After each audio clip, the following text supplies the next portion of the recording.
نحمده ونصلي على رسوله الكريم أما بعد أعوذ بالله من الشيطان الرجيم بسم الله الرحمن الرحيم وعباد الرحمن الذين يمشون على الأرض هونا۔ میں نے بتلایا تھا کہ قرآن کریم میں اللہ تبارک و تعالی نے اپنے بندوں کی چند صفات بیان فرمائی ہیں۔ ان صفات کا بیان چل رہا ہے، تو ان صفات میں ایک صفت جو پہلے بیان کی گئی وہ تواضع اور انکساری تھی۔ تو اسی طریقے سے جو اللہ تبارک و تعالی کے خاص بندے ہیں وہ کبر و غرور سے بھی اجتناب کرتے ہیں، کیونکہ اللہ تبارک و تعالی کو کبر اور غرور اور متکبرانہ انداز ہرگز پسند نہیں ہے۔ ارشاد خداوندی ہے وَلَا تُصَعِّرْ خَدَّكَ لِلنَّاسِ وَلَا تَمْشِ فِي الْأَرْضِ مَرَحًا إِنَّ اللَّهَ لَا يُحِبُّ كُلَّ مُخْتَالٍ فَخُورٍ۔ اور لوگوں کے سامنے اپنے گال مت پھیلاؤ، تکبر کا اظہار مت کرو اور زمین میں اکڑ کر مت چلو، یقیناً اللہ تعالیٰ کو اترانے والا اور شیخی جتانے والا شخص بالکل بھی پسند نہیں آتا۔ دوسری جگہ ارشاد فرمایا وَلَا تَمْشِ فِي الْأَرْضِ مَرَحًا إِنَّكَ لَن تَخْرِقَ الْأَرْضَ وَلَن تَبْلُغَ الْجِبَالَ طُولًا، کہ زمین پر اتراتے ہوئے مت چلو، تم زمین کو پھاڑ مت ڈالو گے اور نہ پہاڑوں کی لمبائی تک پہنچ پاؤ گے۔ نیز اللہ تعالیٰ کا ارشاد ہے الیس فی جہنم مثوی للمتکبرین، کہ کیا دوزخ متکبرین کا ٹھکانہ نہیں ہے۔ نیز ارشاد فرمایا گیا انہ لا یحب المستکبرین، کہ بے شک اللہ تعالیٰ غرور کرنے والوں کو پسند نہیں فرماتا۔ اور احادیث شریفہ میں بھی بکثرت کبر و غرور کی مذمت وارد ہوئی ہے۔ چنانچہ سیدنا حضرت ابو ہریرہ رضی اللہ عنہ بیان کرتے ہیں کہ نبی اکرم سرور دو عالم صلی اللہ علیہ وسلم نے ارشاد فرمایا الکبریاء ردائی والعظمت ازاری فمن نازعنی واحدا منہما قذفتہ فی النار، کہ کبریائی میری چادر اور عظمت میری ازار ہے، پس جو شخص ان میں سے کسی کو کوئی ایک چیز مجھ سے چھیننے کی کوشش کرے گا میں اس کو جہنم میں پھینک دوں گا۔ یعنی کبریائی اور بڑائی دونوں اللہ تعالیٰ کی خاص صفات ہیں جن میں اس کا کوئی شریک نہیں ہے، جیسا کہ قرآن کریم میں فرمایا گیا وَلَهُ الْكِبْرِيَاءُ فِي السَّمَاوَاتِ وَالْأَرْضِ۔ اب مخلوقات میں سے جو شخص بھی اس کبریائی کو اپنے لیے ثابت کرے گا تو یہ بات اللہ کو ہرگز گوارا نہیں ہو سکتی۔ اس کی مثال دیتے ہوئے حکیم الامت حضرت امام غزالی رحمۃ اللہ علیہ نے فرمایا کہ یہ ایسا ہی ہے جیسے کوئی حقیر غلام بادشاہ کا خصوصی تاج سر پر رکھ کر اس کی مسند پر بیٹھ جائے تو وہ یقیناً بادشاہ کی نظر میں سخت گستاخی کا مرتکب اور سخت سے سخت سزا کا مستحق ہوگا۔ اسی طرح جو شخص تکبر کا ارتکاب کرے گا اس کا انجام جہنم کے سوا کچھ نہ ہوگا۔ سیدنا حضرت عبداللہ ابن مسعود رضی اللہ عنہ سے مروی ہے، فرماتے ہیں کہ نبی اکرم صلی اللہ علیہ وسلم نے ارشاد فرمایا لا يدخل الجنة من كان في قلبه مثقال ذرة من کبر، جس شخص کے دل میں ایک ذرہ برابر بھی کبر و غرور ہوگا وہ جنت میں داخل نہ ہوگا۔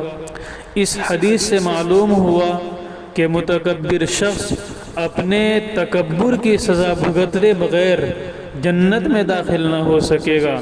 اب اگر وہ شخص کافر ہے تو اپنے کفر کی بنیاد پر وہ کبھی جنت میں نہ جا سکے گا، اور اگر وہ متکبر شخص مومن ہے تو امید ہے کہ سزا بھگتنے کے بعد اپنے ایمان کی بنیاد پر وہ بالآخر جنت میں داخلے کا مستحق ہوگا۔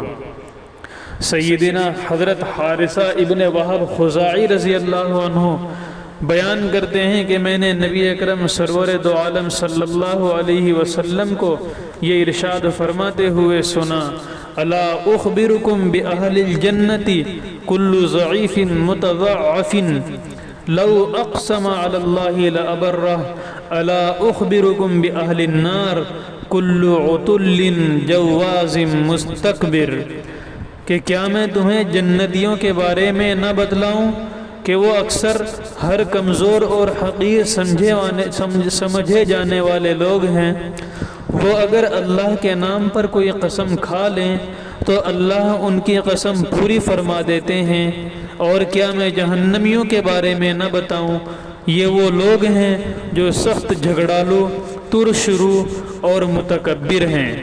اس حدیث میں جنتیوں کی دو صفات بیان کی گئی ہیں، ایک یہ کہ وہ خود ضعیف و مسکین ہوتے ہیں، اور دوسرے یہ کہ لوگ ان کو فقر و غربت کی بنا پر حقیر سمجھتے ہیں، حالانکہ ان کا اللہ کی نظر میں یہ مقام ہے کہ اگر وہ اللہ کی قسم کھا کر کوئی بات کہہ دیں تو اللہ تعالیٰ ان کی قسم کی لاج رکھتے ہوئے ان کی آرزو پوری فرما دیتے ہیں۔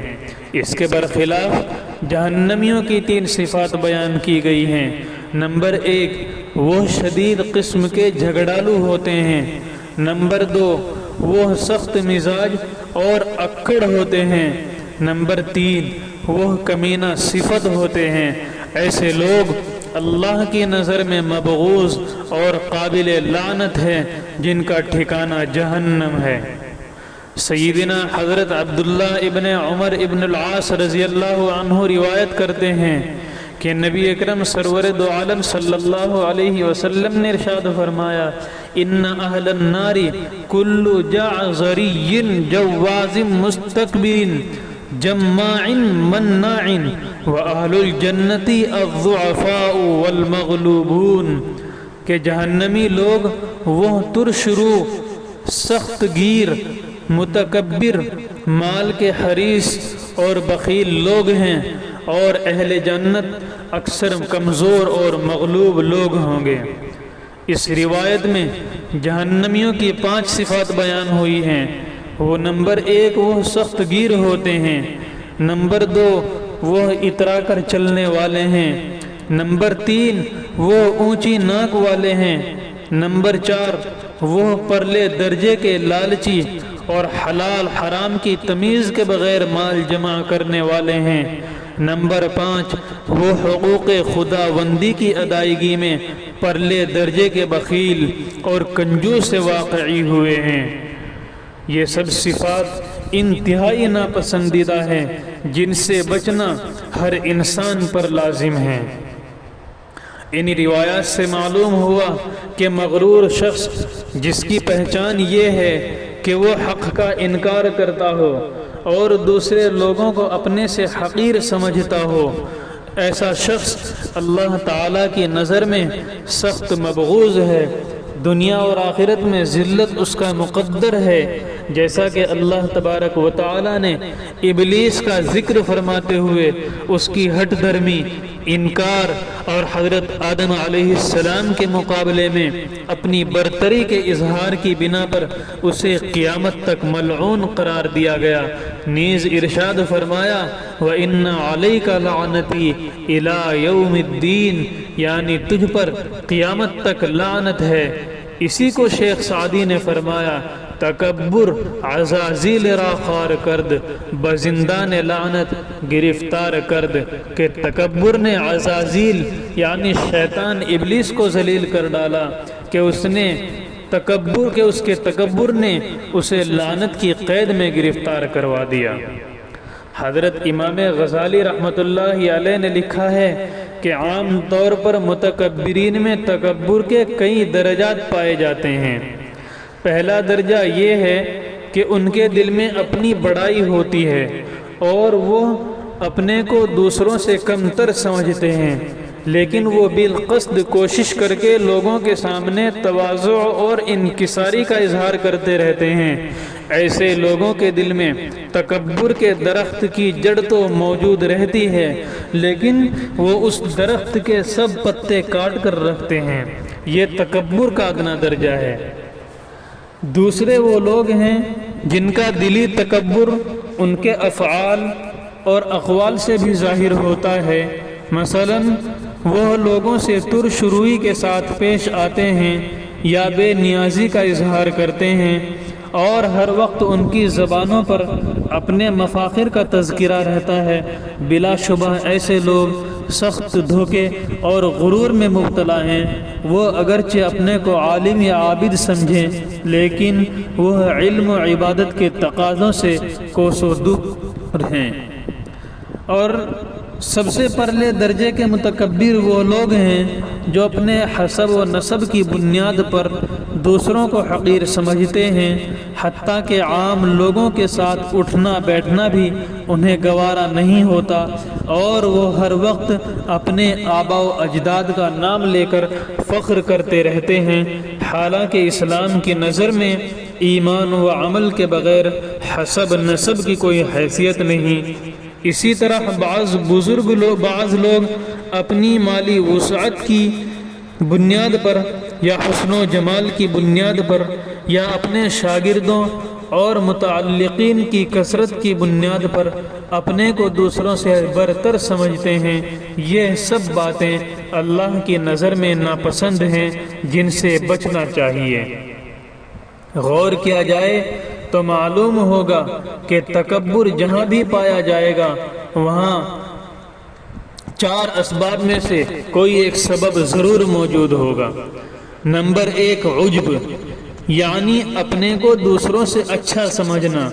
اس کی بنیاد پر آدمی خواہ مخواہ اپنی بڑائی کے زعم میں مبتلا ہو جاتا ہے، اور یہ بدترین بدخلقی ہے۔ نمبر 2، کینہ، کبھی اس وجہ سے آدمی تکبر میں مبتلا ہوتا ہے کہ اس کا کوئی ہم عصر شخص اس سے زیادہ فضیلت کا مستحق بن جاتا ہے، تو یہ متکبر شخص بلا وجہ اس کی دشمنی دل میں بٹھا لیتا ہے اور اس پر اپنی بڑائی کا اظہار کرتا رہتا ہے۔ نمبر 3، حسد، بعض مرتبہ حسد بھی محسود پر تکبر کا سبب بنتا ہے۔ حسد کی وجہ سے آدمی ایسی آگ میں جلتا رہتا ہے جو اس کی دینداری کو جلا کر خاکستر کر دیتی ہے، اور وہ حق کو قبول کرنے سے انکار کرتا رہتا ہے۔ نمبر 4، ریاکاری، بعض مرتبہ محض اپنی فضیلت کے اظہار کے لیے آدمی اپنی بڑائی ظاہر کرتا ہے۔ ایسا شخص ہر وقت ایک طرح سے احساس کمتری میں مبتلا رہتا ہے کہ کہیں اس کی عزت میں فرق نہ آ جائے، لیکن تجربہ یہ ہے کہ انجام کار ایسے شخص کو ذلت ہی سے دوچار ہونا پڑتا ہے، حقیقی عزت اسے حاصل نہیں ہو پاتی۔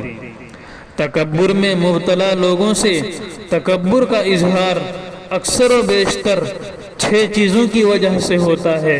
نمبر 1، متکبر شخص اس بات کو پسند کرتا ہے کہ جب وہ کسی مجمع میں پہنچے تو لوگ کھڑے ہو کر اس کا استقبال کریں۔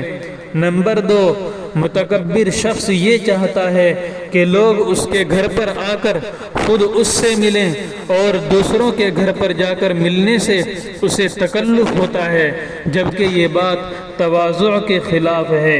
نمبر 3، متکبر شخص اپنے قریب کسی کو بٹھانے سے ناگواری محسوس کرتا ہے اور یہ چاہتا ہے کہ سب حاضرین اس کے سامنے بیٹھیں، اس کے برابر میں نہ بیٹھیں۔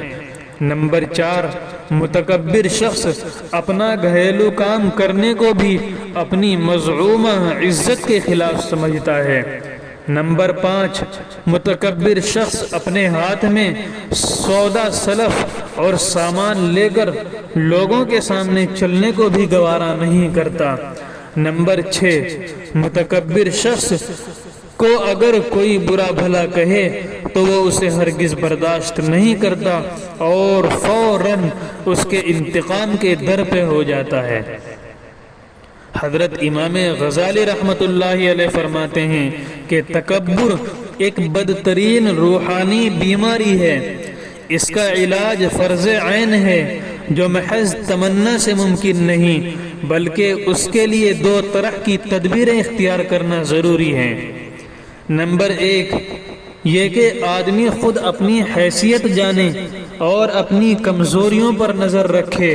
جس قدر آدمی کو اپنی ذات کی معرفت حاصل ہوگی اتنا ہی اس کی نظر میں اس کی ذلت ظاہر ہوتی چلی جائے گی، اس لیے کہ انسان کا کوئی بھی ظاہری یا باطنی کمال حقیقی اور ذاتی نہیں ہے، بلکہ سب کا سب عطاء خداوندی ہے، اور حقیقی اور ذاتی کمال تو صرف اللہ تبارک و تعالی کو حاصل ہے۔ جب یہ حقیقت آدمی کے دل نشین ہوگی اور وہ اپنی ابتدا اور انتہا کا خیال کرے گا کہ اس کی تخلیق کیسی ناپاک چیز سے ہوئی اور اس کا انجام مٹی میں ملنا مقدر ہے، تو ایسا شخص کبھی بھی اپنے کو برتر سمجھنے کا خیال دل میں نہیں لائے گا۔ دوسری تدبیر یہ کہ آدمی بالارادہ متواضعین کے اخلاق کو اختیار کرنے کی کوشش کرے اور گو کہ نفس پر شاق ہو، لیکن ہر مرحلے میں اظہار تکبر سے پوری طرح بچے، اور متکبرین کو اپنا محاسبہ کرنا چاہیے۔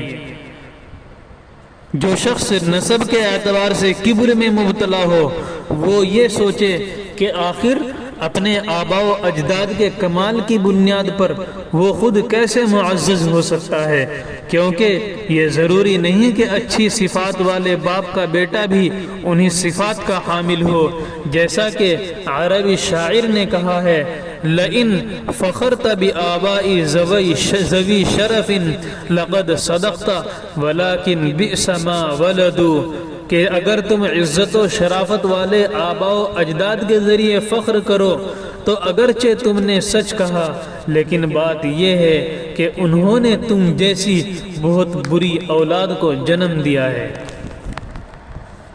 دوسرے یہ کہ وہ شخص یہ بھی سوچے کہ اس کے جد اعلیٰ حضرت آدم علیہ السلام کی تخلیق مٹی سے ہوئی اور خود اس کی پیدائش ایک ناپاک قطرے سے ہوئی، اور پھر ماں کے پیٹ میں اس کی پرورش ناپاک خون سے کتنی گندگیوں کے درمیان انجام پائی، تو بھلا ایسے آدمی کو بڑائی کیسے زیب دے سکتی ہے؟ اور جو آدمی اپنے حسن و جمال کی بنیاد پر تکبر میں مبتلا ہو تو اسے اپنی ذات کے اندر موجود غلاظتوں اور گندگیوں پر نظر ڈالنی چاہیے کہ اس کے بدن میں کتنی غلاظتیں جمع ہیں، جو اگر ظاہر ہو جائیں تو ان سے لوگ گھن کریں، تو ان گندگیوں کے موجود رہتے ہوئے محض چہرے کی خوبصورتی بڑائی کا سبب کیسے بن سکتی ہے؟ نیز یہ چہرے کی خوبصورتی بھی عارضی ہے، اگر چہچک نکل آئے یا چہرہ زخمی ہو جائے یا کوئی اور حادثہ پیش آ جائے تو ساری خوبصورتی منٹوں میں کافور ہو جائے گی، تو پھر اس پر تکبر کرنے کا کیا مطلب؟ اس پر تو صرف اظہار شکر ہونا چاہیے۔ اسی طرح اگر کسی کو اپنی طاقت و قوت پر ناز ہو تو وہ یہ سوچے کہ یہ ساری قوت محض عارضی اور فانی ہے، اگر اس کے ہاتھ یا بدن کی کوئی رگ کام کرنا چھوڑ دے تو وہ عاجز ترین اور ذلیل ترین انسان بن جائے، اور اگر کوئی مچھر یا پسو اس کی ناک میں گھس جائے تو اس کو موت کے دہانے تک پہنچا دے۔ اسی طرح اگر وہ بخار میں مبتلا ہو جائے تو ساری طاقت چند دنوں میں تحلیل ہو جائے۔ پھر یہ بھی سوچے کہ اگر آدمی میں اچھے اخلاق نہ ہوں تو محض طاقت و قوت سے کیا عزت مل سکتی ہے، کیونکہ بہت سے جانور مثلا گدھے، بیل، ہاتھی اور اونٹ وغیرہ میں انسان سے زیادہ قوت ہوتی ہے، تو کیا محض طاقت و قوت کی بنیاد پر وہ جانور انسان سے زیادہ شرافت کے مالک بن جائیں گے؟ اسی طرح جو آدمی اپنے مال اور حامیوں کی کثرت کی بنیاد پر تکبر کرتا ہے اسے یہ سوچنا چاہیے کہ اس کی تکبر کی بنیاد انتہائی کمزور ہے، کیونکہ اس نے دوسری چیزوں پر اپنی بڑائی کی بنیاد قائم کر رکھی ہے۔ مثلا کسی کو اپنے گھوڑے پر ناز ہے تو گھوڑا مر جائے تو یہ ذلیل کا ذلیل رہ جائے، کسی کو اپنے گھر پر ناز ہے اگر گھر ٹوٹ جائے تو اس کی ساری عزت جاتی رہے۔ اسی طرح کسی بادشاہ کو اپنی کرسی پر ناز ہے، کرسی جاتی رہے تو ساری عزت خاک میں مل جائے۔ الغرض جو عزت دوسری چیزوں پر منحصر ہو وہ حقیقی عزت کہلائے جانے کے لائق نہیں، تو اس پر تکبر کا کیا مطلب؟ اسی طریقے سے علم پر غرور یہ بھی بہت زیادہ خطرناک ہے۔ جو آدمی اپنے علم پر مغرور ہو اس کا معاملہ بہت نازک ہے اور اس کے مرض کا علاج بھی بہت مشکل ہے۔ اس کے لیے مضبوط ہمت اور سخت جد و جہد کی ضرورت ہے۔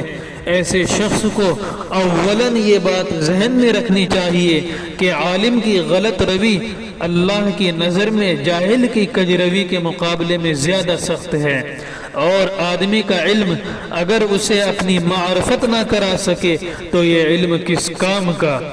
اور جس علم سے خشیت اور خضوع کی کیفیت حاصل نہ ہو وہ دراصل علم ہی کہلائے جانے کے لائق نہیں۔ اس لیے عالم کو ہر وقت اوروں سے زیادہ اللہ تعالیٰ سے ڈرتے رہنے کی ضرورت ہے۔ یہی ڈر اس کو تکبر جیسے رذائل سے بچانے میں مددگار بن سکتا ہے۔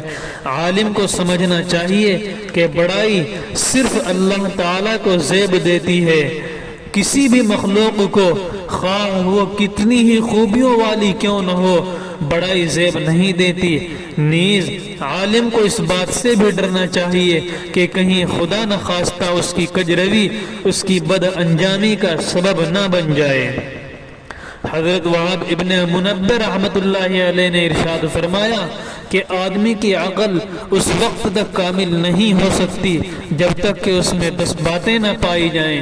ان میں سے 10ویں بات یہ ہے کہ وہ ساری دنیا کو اپنے سے اچھا سمجھے، اور اس کی تفصیل یہ ہے کہ اس کی نظر میں دنیا کے سب لوگ 2 حصوں میں ہو جائیں، ایک اس سے افضل اور ایک اس سے کمتر، اور یہ دونوں طبقوں کے ساتھ تواضع کا اظہار کرے۔